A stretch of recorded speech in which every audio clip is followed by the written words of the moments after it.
நம்ம ஃபாலோவர் கேட்டிருக்க இந்த ஒரு நெக்லைன் தான் எப்படி பண்ணுறதுன்னு பார்க்க போகிறோம். வாங்க பார்க்கலாம்.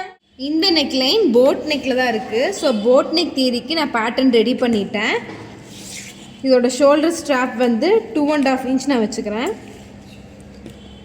நெக்கோட இறக்கம் எவ்வளோ வைக்கலான்றது பார்க்கலாம். ஸோ மேலே ரொம்ப க்ளோஸ்டாக இருக்குது. ஒரு நியர்லி 1 இன்ச் இல்லைன்னா 2 இன்ச் மாதிரி நீங்கள் பிளான் பண்ணிக்கலாம். இல்லைன்னா நீங்கள் 3 இன்ச் அந்த மாதிரி வச்சிங்கன்னா இந்த கீ ஹோல் வந்து ரொம்ப கீழே வந்துடும். ஏன்னா இந்த ஒரு ஸ்பேஸ் கொடுத்து அதுக்கப்புறம் இந்த ஹோல் வந்திருக்கு.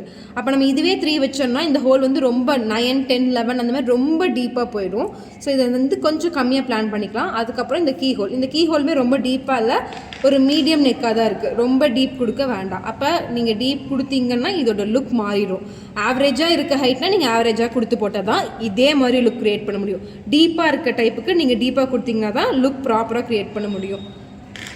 இப்போ நான் போட் நெக்குக்கு ஒரு 1.5 இன்ச் பிளான் பண்ணிக்கிறேன். அண்ட் இந்த கீ ஹோல் முடிகிற லென்த் வந்து ஒரு 8 இன்ச் பிளான் பண்ணிக்கிறேன். இதெல்லாமே உங்கள் சாய்ஸ் தான். இதுலேருந்து லைட்டாக 1/2 இன்ச் முன்ன பின்ன இருக்கலாம். இதில் நீங்கள் போட் நெக் ஷேப் ட்ரா பண்ணிக்கணும். ஆர்ம் ஹோல் ஸ்கேல் இருந்தால் அந்த ஸ்கேல் யூஸ் பண்ணி ட்ரா பண்ணிக்கோங்க. அண்ட் கீழே இந்த கீ ஹோல் வரையலாம். இப்போ நீங்கள் ப்ராப்பராக இந்த டிசைனை அப்சர்வ் பண்ணணும். இந்த போட் நெக்கில் இருந்து இந்த கீ ஹோலுக்கு கொஞ்சமாக கேப் இருக்குது. நீங்கள் ஒரு 1/2 to 1 இன்ச் அளவுக்கு கேப் பிளான் பண்ணிக்கோங்க. நான் இன்றைக்கி ஒரு 0.75 3/4 இன்ச் கேப் பிளான் பண்ணிக்கிறேன். இதில் தான் இந்த ஷேப் கொடுக்க போகிறேன். ஸோ இந்த ஷேப் எப்படி ஈஸியாக வரையலான்னு பார்க்கலாம். ஃபஸ்ட்டு ஒரு ட்ரையாங்கிள் ட்ரா பண்ணிக்கலாம். இதுக்கான வித்து அகலம் வந்து ஒரு 5 இன்ச் மார்க் பண்ணிக்கோங்க. பண்ணிவிட்டு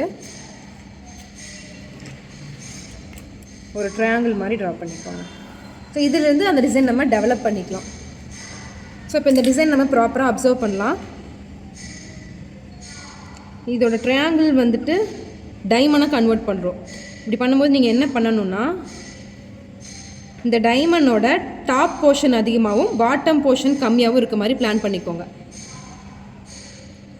ரெண்டுமே ஈக்குவலாக இருக்க மாதிரி பிளான் பண்ணிங்கன்னா இந்த டிசைன் மேலே போயிடும். இதில் எப்படி இருக்குது, கொஞ்சம் கீழே தான் இருக்குது. அதனால் டாப் போர்ஷன் அதிகமாகவும் பாட்டம் போர்ஷன் கம்மியாக இருக்க மாதிரி பிளான் பண்ணிக்கலாம். ப்ராப்பராக அப்சர்வ் பண்ணி பண்ணணும். இப்போ நான் வந்து 2 பார்ட்டாக ஸ்ப்ளிட் பண்ணிக்கிறேன். டாப் பார்ட் வந்து அதிகமாக இருக்குது, அதனால் நான் இங்கே ஒரு 1 இன்ச் மாதிரி கொடுத்துக்கிறேன். இது டாப் பார்ட், இது பாட்டம் பார்ட். ஒரு டைமண்ட் ட்ரா பண்ணிக்கோங்க.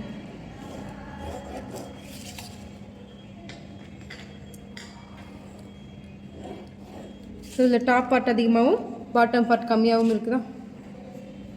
கீழே வந்துட்டு என்ன ஒர்க் கொடுத்துருக்காங்கன்னா ஸ்கேலூப் மாதிரி ஒர்க் கொடுத்துருக்காங்க. இதே ஸ்கேலூப் நம்ம ட்ரா பண்ணிக்கலாம். ஸோ 2 ஸ்கேலூப் இருக்குது. இப்போ இங்கே எவ்வளோ இருக்கோ அதையும் 2 ஈக்குவல் பார்ட்டாக ஸ்ப்ளிட் பண்ணிவிட்டு அழகாக ஸ்கேலூப் ட்ரா பண்ணிக்கோங்க.